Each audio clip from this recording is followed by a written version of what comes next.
So a few years ago, I made a video about Conservapedia, which was a conservative alternative to Wikipedia. You would find articles saying that Joe Biden was a Maoist, and now we have something even better.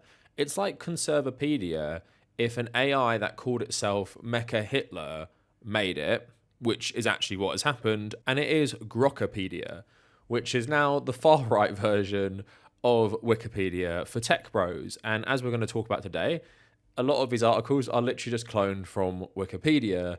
But although on the surface, we're going to talk about how this is pretty funny in many ways, I also think it's not funny because I think Wikipedia, for like its inherent problems, is one of the best, I guess, websites that represents what the internet was meant to be. And if you're a lot younger watching this video, you don't remember when most people had a really positive perception of the internet and how in this end of history type of globalized capitalist system, the internet was part of this optimistic future that would bring the entire world together. And you can read a lot of people who used the early internet, really like wholesome interactions and relationships. And I remember when I first got the internet, I don't know what year we got like actual Wi-Fi, but I remember using it when I was younger, connecting with my friends after school, using sites like Bebo and Facebook, and it just felt like really, really innocent. And Wikipedia to me represents kind of the spirit of that. It's a service that is so helpful, it's free, everyone uses it, and for what it is, something that is worked on by like legions of volunteers, it's very good. Like, I'm not saying it's completely accurate, I'm not saying it isn't without bias, but it is an insane resource. Like, how many times have you found yourself going on Wikipedia and then finding yourself like an hour later still going down some rabbit hole, learning about something you didn't know? And I'm someone who's done degrees in like history and politics, and I absolutely love like actually reading the sources. I love reading long books about history and politics, but you can't read these long books about everything. So sometimes you just want a brief overview of what happened in some period, and Wikipedia is a good place to start. And if you just want to find out things and learn things, it's great. And I wish more people would go on it. But what has been happening recently is, like with Conservapedia, people like Elon Musk think Wikipedia is actually anti-conservative. There's a popular saying that facts have a liberal bias, and it seems to be the case here, that Grokipedia has been created to basically clone Wikipedia articles, but then change little bits to make them favour conservatives more or just be outright fascist propaganda. So I want to get into all of this today, and I want to mainly, I guess, focus on the stupidity of it, but the danger of it is because it is like a Wikipedia clone and isn't as batshit as Conservapedia, loads of people are going to use this, right? And it's just like a more subtle way of indoctrinating people into conservative propaganda and also legitimizing actual far-right Nazi views as well, which Grokipedia does. And it's just another step of the war on freedom, the war on the freedom of information by people like Elon Musk, who've hated Wikipedia for the longest time because it primarily, not all the time, it primarily deals in facts and academic sources, where Grok primarily, what Grok source is, when it goes off, it's just cloning Wikipedia articles, is literally like far-right tweets and far-right articles. So all of that coming up for you today. If you like the video after you've watched it, please leave a like and maybe subscribe to the channel. And also, if you want to support my work, check out my YouTube memberships, check out my Patreon page, and also follow me on social media at the Kavernacle on Instagram and also on Blue Sky. And I think I'm going to frame the video like this so I can put up the articles and still be on camera. But let's get into it. If you haven't heard what this is, The Verge reporting, Robert Hart and Elisa Well, Grokipedia is racist, transphobic, and loves Elon Musk. On Monday, a new online encyclopedia sputtered to life. Grokipedia is the brainchild of Elon Musk and his startup XAI, and the billionaire is promoting it as a supposedly less woke and less biased version of Wikipedia. Musk's goal, the truth, the whole truth, and nothing but the truth. In both format and style, Grokipedia bears a striking resemblance to Wikipedia, although a basic version. Entries are organised with headings and subheadings, and citations and a list of sources at the end. Each article claims to be fact-checked by Grok, though it's not clear what this fact-checking actually involves, and it's also unclear how the 800,000 entries, as currently listed, are created by and by whom. Much of the content on Grokipedia is similar to Wikipedia, and in many cases, articles are practically clones of their Wikipedia counterparts. But for entries tackling topics that jar with Musk's personal worldview, many articles take on a remarkably different tone, and here Grokipedia abruptly veers into right-wing talking points, factual inaccuracies and critiques of mainstream media, and unfounded conspiracy theories. At times, Grokipedia is overtly racist and transphobic, and Musk comes off all right though. He and his businesses are painted in a rosy light. So again, plays into this man just being the most fragile, like, rich person who's ever existed. He's literally creating his own online encyclopedia to make himself look better and to give more credibility to his Nazi views, right? And this is what seems to make it popular among the far right. I mean, Elon Musk spent a lot of time today trying to incite a race war in the UK, but along with that, he was promoting Grokipedia. And here's a great example. Grokipedia versus Wikipedia and Charlie Kirk. We all knew Wikipedia sucked, but this hit a nerve. Grokipedia is the obvious choice. So Charlie Kirk on Wikipedia is called a far right and a conspiracy theorist. And on Grokipedia, he's called a conservative political activist, author, and media host. I always do love how people on the far right hate being called far right. It is bizarre when everything they say lines up with fascist beliefs, and then they get precious that people say that they have fascist beliefs. You have other shit like this. Grokipedia crushes Wikipedia on settler colonialism by tracing the theory to its Marxist roots and delivering a substantial essay on the topic. And then it says here, Marx and Engels identified settler colonies as a distinct form of colonial expansion characterized by permanent settlements of European populations, which displaced indigenous inhabitants and facilitated the development of capitalist relations in places like Australia, Canada, and the Cape Colony. Which is like probably the dumbest thing I've ever seen Elon Musk retweet. First of all, like, I don't think that entry is even saying that Marx and Engels invented like settler colonialism. Plenty of people throughout history have recognized what this colonialism was, recognized settler colonialism. There's been some sort of like debate recently, or like far right activists have been pushing that settler colonialism was invented by the left as a term. Not that it's an objective reality. Like, I don't understand how you can look at something like, I don't know, settlers in the West Bank, or even going as far back as the original colonization of the New World, and think, oh yeah, it was actually Marx and Engels were the first to recognize settler colonialism, and they made it as part of like some ideological thing. It didn't actually exist. Libertarian idiot Jack Dorsey is also like loving this far right website. But here someone has proved that yes, Grokipedia rips off directly from Wikipedia word for word, and here's the two entries on the Miller effect, and they are like exactly the same. Now, I spent my day going on Grokipedia. It literally is just like an AI answer you get on something like ChatGPT, and it's like an endless article. I'm not joking. These entries are so fucking long. It's just complete slop. It's like if you asked an AI, find me every single thing ever written on the internet about X subject, right? And then it just posts all of it. So it's like, who the fuck's going to spend time reading that in the first place? There's no links. There's no like, you know, with Wikipedia, you can click stuff at the top, like in the table of contents, and quickly go to different places. You literally have to scroll through the whole thing to find anything. And it also has that horrible AI writing style. So it feels rubbish to read anyway. It's not entertaining. And you know a human hasn't had anything to do with it. And that's why it's wrong. What I suspect has been done with Grokipedia is it's just been told to start with cloning Wikipedia articles, and then something is programmed in it to maybe rank more conservative sources or something like that. So what will happen is if you read an article on Grokipedia, you will get facts. Like, you will get like objective facts because it is cloning Wikipedia.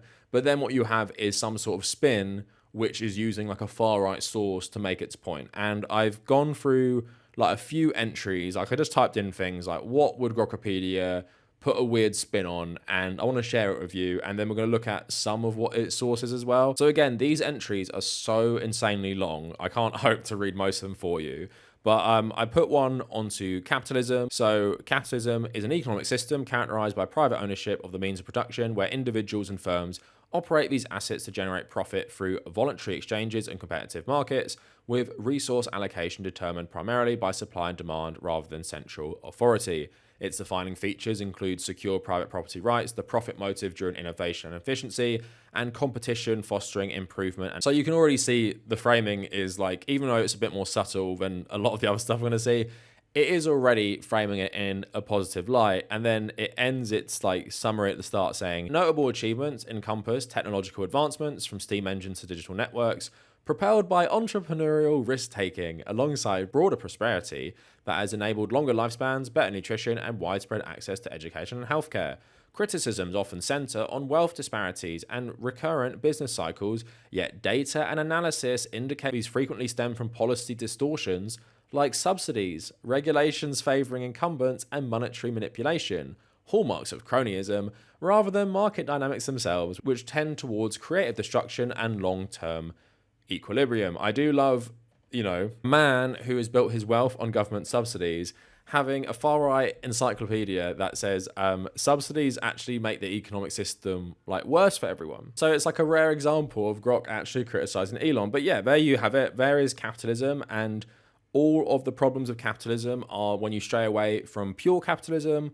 And it's actually really great for nutrition. It's better for longer lifespans. I think that's pretty much bullshit. It doesn't recognize, obviously, the exploitation that takes place by the global north from the global south. It doesn't recognize any of the real flaws of capitalism, including creating famines because they're selling off the food for profit. But that's just a little taste, a bit more subtle because, yes, sadly, we live in a world where most of the population has been brainwashed by capitalist propaganda.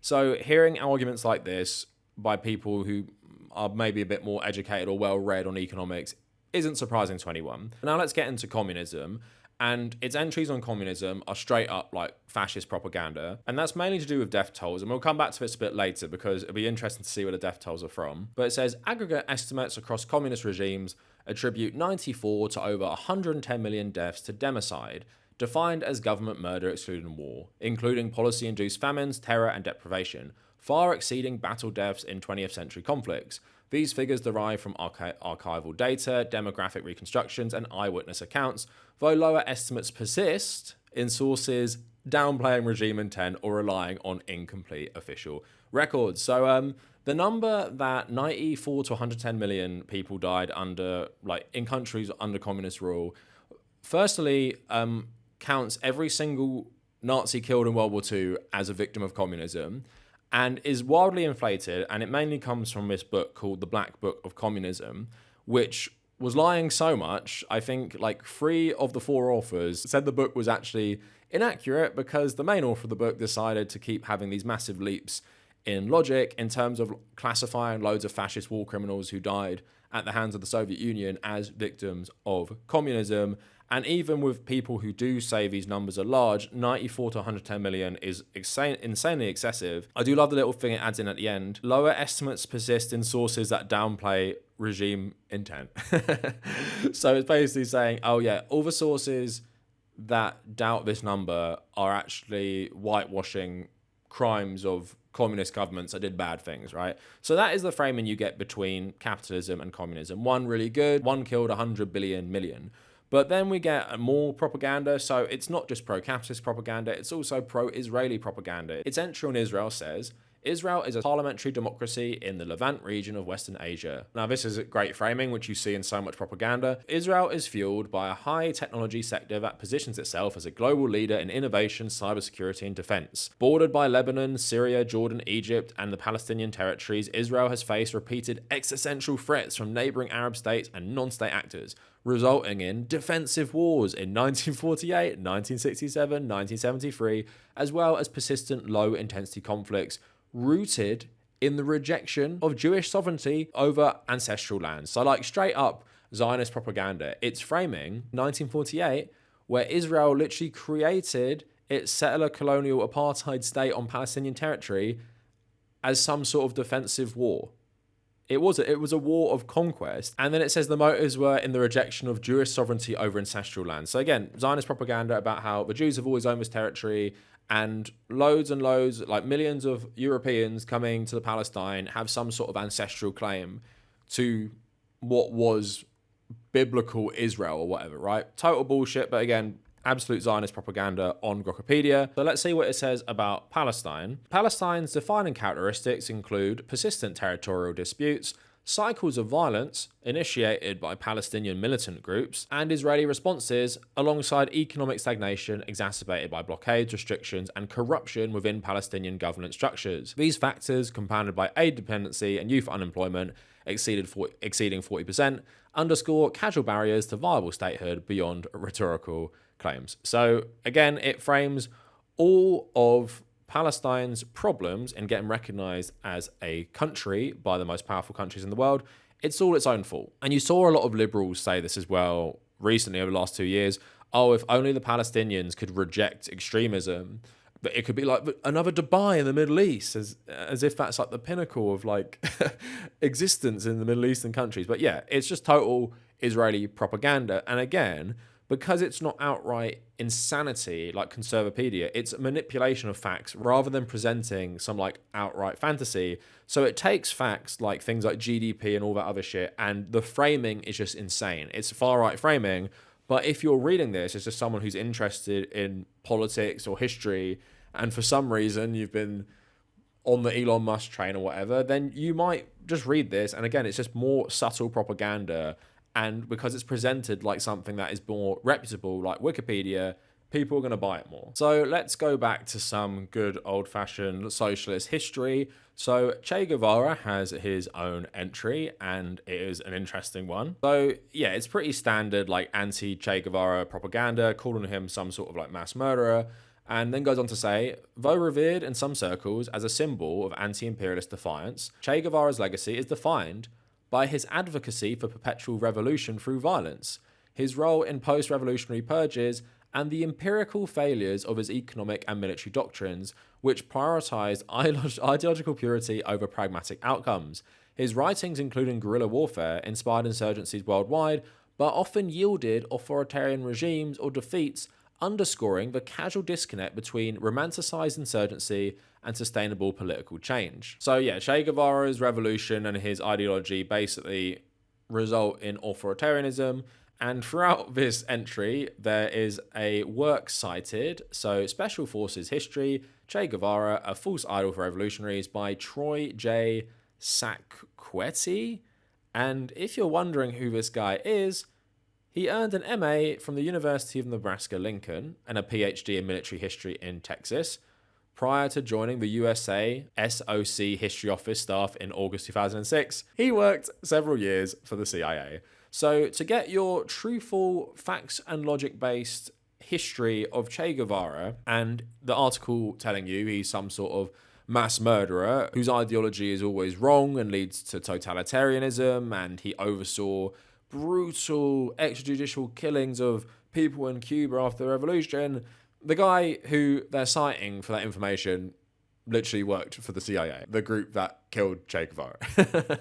You can't really make this up, can you? Like, you're part of an organization that killed someone, write a history saying they're the worst person ever, and then a far-right encyclopedia by the richest man in the world, who's obviously completely opposed to Che Guevara's legacy, then tells you he was like the worst war criminal of the 20th century. And just like one more I've got here, not relevant to socialism, but relevant to anti-fascism. So Manifest Destiny, something idolized by German fascists and just general fascists around the world. Grokipedia says what Manifest Destiny is, but listen to this. While Manifest Destiny is celebrated by contemporaries for realizing continental dominion and economic booms in gold rushes and railroads, so just like, celebrate killing all the natives for capitalism, modern historiography, often influenced by institutional biases favoring narratives of victimhood, critiques it as ethnocentric imperialism, though empirical assessments affirm that expansion correlated with population growth from 5 million in 1800 to 23 million by 1850, underscoring casual drivers beyond mere ideology. There was population growth in America during Manifest Destiny. Was that the population growth of the natives? No. This shows you everything with Grok and how intellectually bankrupt it is. So they're saying critics of Manifest Destiny are influenced by narratives of victimhood, and because the population of America increased between 1800 and 1850, that means Manifest Destiny wasn't actually bad. Because how could something be bad and result in mass murder if the population increases? And that's because the settler colonialists, they benefit from this, and natives died. So of course more people came over and more people were born in these communities that stole everything from native communities. Again, absolute fascist propaganda, and I'll prove that even further. But it's entries on like socialism even more. I'm going to use some more examples from the socialism entry and the communism entries. And it just shows you, again, absolutely insane sourcing. So Grokipedia, in China, Mao's communist victory in 1949 led to land reforms and collectivization modeled on Soviet practices, culminating in the Great Leap Forward, which aimed to surpass British steel output through backyard furnaces and communal farming, but resulted in the Great Chinese Famine, claiming 15 to 55 million lives from starvation. The subsequent Cultural Revolution, from 66 to 76, caused another 1 to 2 million deaths from violence. Total deaths under Mao's rule are estimated around 65 million, reflecting the casual link between Marxist-inspired class struggle and mass mobilization policies that prioritize ideological purity over empirical outcomes. So it's saying that because they were all socialists and purists, it resulted in 65 million deaths. So again, not saying that people didn't die in a famine during this time, not saying that people didn't die during the Cultural Revolution. 65 million is an absolutely unhinged estimate, again, from the Black Book of Communism, and also attributing everyone who died from famine in China at this time to being killed by the Communist Party is something they like to do as well. But I wonder where this source came from. So let's have a look. The legacy of Mao Zedong is mass murder. 2-minute read from the Heritage Foundation. So yeah, again, if you want to get a good insight into like the problems with early Maoist China, Great Leap Forward, stuff like that, I wouldn't look at Grokipedia and the Heritage Foundation. And another one we'll look at here about communism being terrible. Beyond these core cases, Marxist-inspired regimes in Cambodia under Pol Pot pursued agrarian communism, resulting in 1.5 to 2 million deaths from execution, forced labor, and famine. Talks about North Korea and some other places as well, contributing to a 20th century total of over 100 million unnatural deaths across communist states. These outcomes empirically disconfirm Marx's predictions of proletarian emancipation and a stateless society, instead yielding persistent dictatorships as the concentration of power in vanguard parties enabled elite entrenchment without the market signals or individual incentives needed for sustained prosperity. The sources: Marion L. Tupy, 100 Years of Communism, Death and Deprivation, from the Cato Institute. And if you're wondering who this guy is, look him up on Twitter. He's celebrating the far-right victory in Argentina. So these are the sort of sources you're getting on Grokipedia to inform you about the horrors of communism, like libertarian nutjobs and religious fanatics who hate communism and people who work for the CIA. That's what Grok is doing. So it's taken the blueprint from Wikipedia's entries on things like socialism and communism, or basically anything, Manifest Destiny, and then doubting objective reality, like Manifest Destiny being terrible, by throwing in some facts that are completely irrelevant. That includes the Palestine example as well and the Israel example, and then sourcing it with very, very uncredible sources that wouldn't typically be used in Wikipedia, all to just justify the far-right narrative that Grokipedia is pushing. I don't know who watches my content, so have I convinced any conservatives not to use Grokipedia because it's completely unreliable? I doubt it, but let's talk about my ending point. Why this is more dangerous than something like Conservapedia is Grokipedia, you already see Grok being used on Twitter by loads of just average people, right? Loads of just general fucking idiots talking to Grok all the time. But then you have something which is cloning something reputable. So on the surface, a lot of people could read that. And if you ask them to read all the examples I gave you, and you ask them, what do you think of that? Or do you have any problems with that? Or do you think there's any issues with what you've read? They'll say no. And even people who might know about these topics, like broadly, might say no, because people are not taught critical thinking in schools. People aren't taught to read something and think about, how is it trying to influence you? What is this framing? Is this reliable? Is this trustworthy? Let's have a look at the sources. They won't question any of that. And people generally don't when they consume the news. Most people don't have critical thinking skills when it comes to media consumption, and they don't doubt things at all. And you should always be skeptical. But think about every single thing you read. Do people understand political biases from various organizations or media outlets? No. Are people skeptical of what they read? Generally not. So if you're reading things from Grokipedia that are already being taken from Wikipedia and the framing is being manipulated, if you're just an average person, you're not going to realize how much this is normalizing actual fascist propaganda, because that's what Grokipedia is doing. But anyway, that's it for the video. Let me know what you guys think in the comments. And if you made it this far, thank you for watching.